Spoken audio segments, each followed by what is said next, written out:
Hello dear students, today we are going to start literature for plus 1 students. Today we are starting from chapter first, the portrait of lady by Kushwant Singh. Dear students, before reading the lesson, let's read something about the writer of this lesson. The writer of this lesson is Kushwant Singh. So let's read about him first of all. Kushwant Singh is well-known Indian English writer. Khushwant Singh बहुत ही जाने माने भारतीय अंग्रेजी लेखक है. He was born on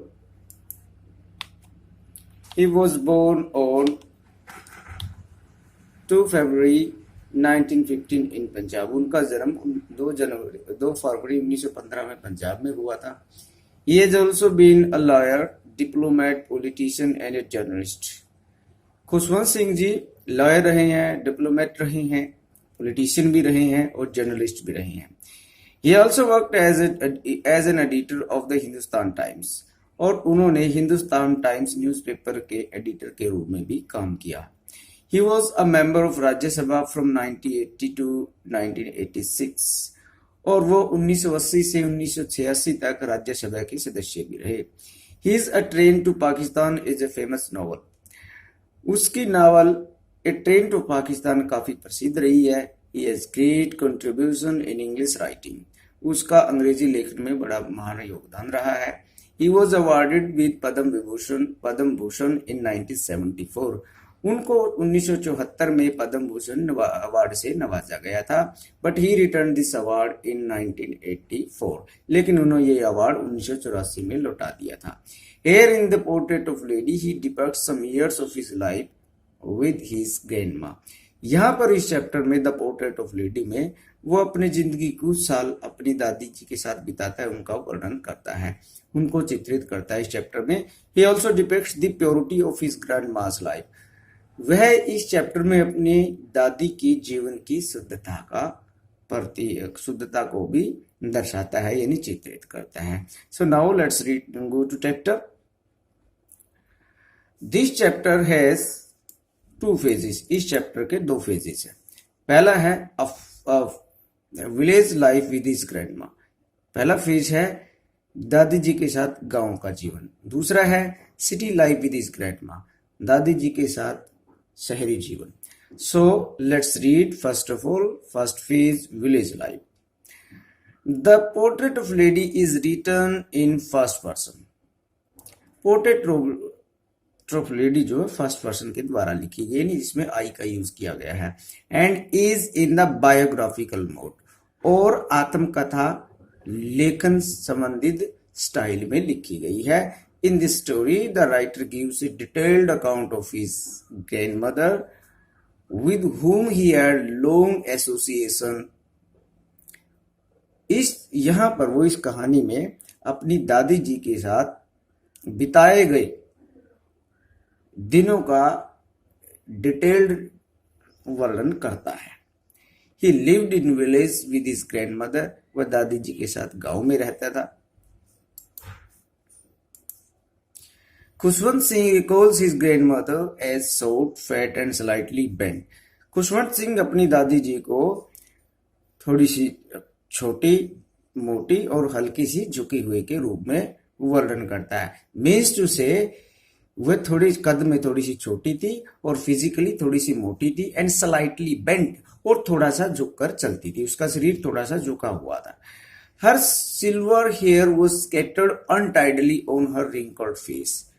उसके सुनहरे silver colour के जो बाल है वो अनटाइडली उसके झुर्रियों वाले चेहरे पर बिखरे रहते थे. She hobbled around the house in white clothes with one hand resting on her waist and the other telling the beads of her rosary. वह पूरे घर में घूमती थी. वह व्हाइट कपड़े पहनती थी. उसका एक हाथ कमर पर होता था और एक हाथ में माला होती थी जिसका हमेशा वो जाप करती रहती थी, मन के फेरती रहती थी. Khushwant Singh remembers her as not very pretty. Khushwant Singh उसको एक बहुत सुंदर औरत के रूप में नहीं बल्कि बट ऑलवेज ब्यूटीफुल, हमेशा सुंदर स्त्री के रूप में उसको डिपिक्ट करता है, याद करता है, उसका चित्रण करता है। He compares her serene face to that of winter landscape during their long stay in village. वह अपनी दादी जी के He compares her serene face that of a winter landscape during their long stay in the village.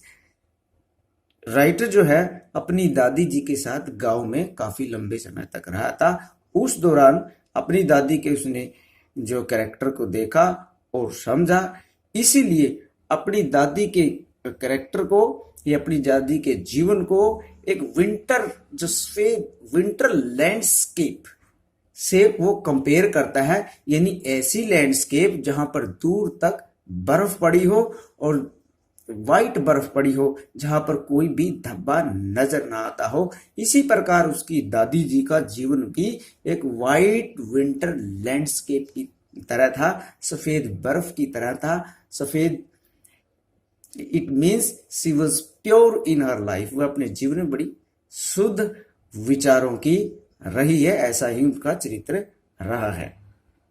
इस प्रकार से वर्णन करता है। Grand mother woke him up in the morning, दादी जी को सुबह उठाती थी। प्लास्टर्ड हिज वुडन स्टेट, उसकी तख्ती को पोंछती थी। प्रिपेयर्ड हिज ब्रेकफास्ट, उसके लिए ब्रेकफास्ट तैयार करती। ने एस्कॉर्टेड हिम टू स्कूल, और स्कूल में उसके साथ जाती थी। वाइल्स ही स्टडीड अल्फाबेट्स, जब लेखक स्कूल में बैठ के अल्फाबेट लर्न करता था। She read scriptures in the temple attached to the school, तो स्कूल के साथ में एक टेम्पल अटैच था। दादी जी वहां पे बैठकर धार्मिक ग्रंथ पढ़ती थी। On their way back home she fed stale chapatis to stray dogs, जब लेखक अपनी दादी के साथ घर वापिस आता तो रास्ते में वो देखता कि उसकी दादी बासी रोटियां जो है वो साथ में लेके जाती थी, तो आते समय रास्ते में बैठे हुए कुत्तों को डालती थी। The author enjoyed this life very much, author ने इस जीवन को बड़ा ही इस गांव के जीवन को बड़ा मजे में जिया। When his parents were well settled in the city, जब उसके पेरेंट्स शहर में अच्छी तरह सेटल हो गए। They sent for the author and the grandma in the city, तो उन्होंने लेखक और उसकी दादी को दोनों को शहर में बुलवा लिया। तो this was the first phase of their life which they spend in village, तो ये उनकी जिंदगी का फर्स्ट फेज था जो दादी और पोते ने गांव में बिताया। इसमें बताया गया है कि किस प्रकार दादी और पोता गांव में रहते थे और how did the grandma serve his grandson with love and care, और किस प्रकार दादी जी अपने पोते के बड़े प्रेम से सर्व करती थी, उसका ख्याल रखती थी। सेकंड फेज देखते हैं, the turning point. Second phase is city life. Second phase जो है सिटी लाइफ में है। तो जब दादी और पोते को शहर में बुलवा लिया गया, देन व्हाट हैपेंस देयर, तो वहां पे क्या होता है, has been depicted in the second phase of this chapter. इस चैप्टर के सेकंड फेज में डिपिक्ट किया गया है। The turning point in their relationship came when they went to live in the city, तो दादी और पोती के जीवन में एक टर्निंग पॉइंट आ गया, एक मोड़ आ गया उनके संबंधों में जब उन्होंने शहर में रहना शुरू कर दिया। जब लेखक अपने पेरेंट्स के साथ आ गया अपनी दादी के साथ, तो उनके संबंधों में एक प्रकार का बदलाव आया। और वो बदलाव कैसा था, now the author went to a city school in a motor bus, अब ऑथर जो है मोटर बस में बैठ के शहर के स्कूल में जाता था। गांव में तो पैदल जाता था, लेकिन शहर में वो बस में बैठ के स्कूल में जाने लगा। And studied English, law of gravity, Archimedes principal and many more things which she could not understand at all, और शहर में लेखक बहुत सारी ऐसी बातें पढ़ता था, और वो बातें थी जैसे कि इंग्लिश लैंग्वेज पढ़ना, ग्रेविटी के बारे में पढ़ना, आर्किमिडीज के प्रिंसिपल पढ़ना, साइंस पढ़ना, और बहुत ऐसी बातें पढ़ता था जो दादी की समझ के परे थी। तो grandma could no longer accompany him to school nor help him in his studies. तो अब ग्रैंड माँ पोते के साथ यानी राइटर के साथ स्कूल में नहीं जाती थी, क्योंकि अब जो है राइटर है मोटर बस में, स्कूल वैन में बैठ के बस में जाता था, और ना ही वह उसकी स्टडी में हेल्प कर पाती थी, क्योंकि वो एक अलग प्रकार के सब्जेक्ट जो है शहर में पढ़ने लगा था. She was upset that was no teaching of God and scriptures at city school. दादी जी इस बात को लेकर परेशान रहती थी कि शहरी स्कूल में भगवान और धार्मिक ग्रंथों के बारे में कुछ भी नहीं पढ़ाया जाता था. Instead he was given music lesson which according to her was not meant for gentle folk, but she said nothing. इसके बजाय शहर के स्कूलों में संगीत पढ़ाया जाता था. दादी जी के अनुसार सभ्य लोगों के लिए संगीत पढ़ना उचित नहीं था, लेकिन वो इसके खिलाफ कुछ नहीं बोली. When Khushwant Singh went to university, जब खुशवंत सिंह यूनिवर्सिटी में चला गया, he was given a separate room. इसके बाद धीरे धीरे दादी और पोते के संबंधों में और बदलाव आता रहा. अब खुशवंत सिंह स्कूल को छोड़कर यूनिवर्सिटी में पढ़ाई करने के लिए जाता है. he was given a separate room. अब उसे अलग रूम पढ़ने के लिए दे दिया गया. अब तक जो है जो राइटर है दादी जी के रूप में ही सोता था, लेकिन जब लेके यूनिवर्सिटी में पढ़ने के लिए चला गया, अब उसको पढ़ने के लिए अलग कमरा दे दिया गया. The common link of their relation friendship was snapped. तो यहाँ पर देखते हैं कि दादी और पोते का जो एक कॉमन लिंक ऑफ फ्रेंडशिप था, जो दादी और पोते की मित्रता का संबंध था, वहां पे एक प्रकार की दरार आ गई, वो टूट गया. जो कॉमन लिंक था, जो रोज मिलने का लिंक था, वो खत्म हो गया. अब लेखक यूनिवर्सिटी में जाता था और अपने कमरे में वहां से आकर अपने कमरे में स्टडी करता था. अब दादी और पोता जो रेगुलरली नहीं मिलते थे. Grandmother rarely talk to anyone now. अब ग्रैंड मदर बड़ी मुश्किल से ही किसी से बातें करती थी. She spent most of her time sitting beside her, spinning wheel, reciting prayers, feeding the sparrows in the afternoon. अब दादी जी ज्यादा से समय अपना स्पिनिंग व्हील, चरखा काटने में बिताती थी, रिसाइटिंग प्रेयर करने में बिताती थी, फीडिंग द स्पैरोज, चिड़ियों को भोजन खिलाने में बिताती थी. When the author left for abroad, जब लेखक विदेश गया. अब देखिए यूनिवर्सिटी, पहले स्कूल, पहले गांव का स्कूल, उसके बाद शहर का स्कूल, फिर यूनिवर्सिटी, अब उसके बाद विदेशी यूनिवर्सिटी में पढ़ने के लिए जो हमारा राइटर है वो जा रहा है. Grand mother did not get disturb. इस बात पर भी दादी डिस्टर्ब नहीं हुई. She was feeling something in her heart but she was not disturb. वो अपने दिल में कुछ महसूस कर रही थी, लेकिन वो डिस्टर्ब नहीं थी. She remain silent and still. वो शांत और चुप रहती थी. रादर शी सा him of at the railway station. वह रेलवे स्टेशन पर उसको अलविदा करने गई. Seeing her old age, the narrator thought that it was his last meeting with her. जब राइटर ने अपनी दादी की तरफ मुड़ के देखा तो उसको वो बुढ़िया नजर आई और उसने सोचा कि शायद ये उनका आखिरी मिलन है. वो दोबारा अपनी दादी से नहीं मिल पाएगा. जब वो वापस लौटेगा शायद उसकी दादी उसे जिंदा ना मिले. But contrary to his thinking, लेकिन उसकी सोच के विपरीत, when he returned after a span of 5 years, लेकिन जब वह 5 साल के गैप के बाद 5 साल पढ़ाई करके देश में वापस लौटा, grandmother was there to receive him. तो दादी जी उसे जिंदा मिली और दादी जी उसे रिसीव करने भी आई थी दूसरे फैमिली मेंबर्स के साथ. She celebrated the occasion by singing songs of the homecoming of warriors on an old dilapidated drum along with the ladies of the neighbourhood.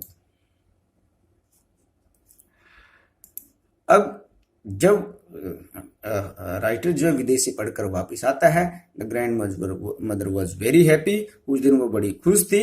उन्होंने एक पुराना ढोल लिया और अपने पड़ोसियों के साथ बड़ी खुशी मनाई और उसने डांस भी किया. नेक्स्ट मॉर्निंग शी गॉट इल. अगली सुबह क्या होता है, वो बीमार, दादी जी बीमार पड़ जाती हैं. Although the doctor said it was a mild fever, यद्यपि डॉक्टरों ने ये कहा कि हल्का बुखार था, एंड वुड गो अवे सून, और जल्दी ही ये बुखार उतर जाएगा. She could foresee that her and was near, लेकिन दादी जी को कुछ और ही महसूस हो रहा था। उसको लग रहा था कि उसका अंत नजदीक था। She did not want to waste time talking to anyone. वह किसी से भी बातें करके अपना समय गंवाना नहीं चाहती थी। She lay peacefully in bed praying and telling the beads till her lips stop moving and rosary fell from her lifeless fingers. अब क्या हुआ कि दादी जी चुपचाप शांत भाव से अपने बेड पर पड़ी रही और माला जपती रही, प्रभु का नाम जपती रही, और जब तक वह नहीं रुकी, जब तक उसके हाथ से माला नहीं गिर गई और वह प्राणहीन नहीं हो गई। कहने का मतलब जब तक वो मर नहीं गई, जब तक उसके जीवन का अंत नहीं हो गया बेड पे पड़े पड़े, तब तक वह ईश्वर का नाम लेती रही, माला जपती रही। To mourn her death, thousands of sparrows flew in and sat scattered around her body. अब हजारों चिड़िया उसकी मृत्यु पर इकट्ठी हो गई, क्योंकि दादी जी का चिड़ियों से बहुत प्रेम था। वो रोज दोपहर बाद चिड़ियों को भोजन खिलाती थी। There was no chirping and when Kushwan Singh's mother threw breadcrumbs to the sparrows, they took no notice of the bread. अब लेखक की माँ ने क्या किया कि उसने थोड़ी सी रोटियों के टुकड़े किए और चिड़ियों को फेंक दिए। उसने सोचा शायद ये भोजन के लिए आई है, क्योंकि वो डेली आती थी। लेकिन चिड़ियों ने रोटी के टुकड़ों की ओर कोई ध्यान नहीं दिया और वो चुपचाप बैठी रही। दे flu away quietly when the dead body of the grandmother was carried away for last rites. वो तब, लेकिन चिड़िया तब उड़ गई जब दादी जी का पार्थिव शरीर को अंतिम संस्कार के लिए ले जाया जाने लगा। So dear students, here we see how the writers spent his childhood days with her grandmother in village and what happens when he comes to city with her grandmother, what happens, and means to say there were cracks in their relationships and now they were no longer friends as they were in the village. अब शहर में आके वो मित्र नहीं रहे थे ज्यादा जितने वो गांव में थे। यानी कि यहाँ पर यह भी दर्शाया गया है किस प्रकार के दादी और पोते के संबंधों में समय बीतने के साथ साथ किस प्रकार उनमें गैप आता गया। और लेकिन दादी जी थोड़े से भी इन संबंधों के ऊपर, दादी और पोते के संबंधों में प्रभाव पड़ने पर, यानी उनकी मित्रता टूटने पर, उनके रिलेशन में गैप होने के कारण भी दादी जी थोड़ी सी भी विचलित नहीं हुई। She was a good character, she was a lady of, she was a religious lady and she was as pure as white ice. वो उतनी ही शुद्ध थी जितनी की सफेद बर्फ होती है। सो in this way, the writer describes the character of her grandmother and his relationship with her grandmother and how he spent his life in village and city. Thank you, dear students.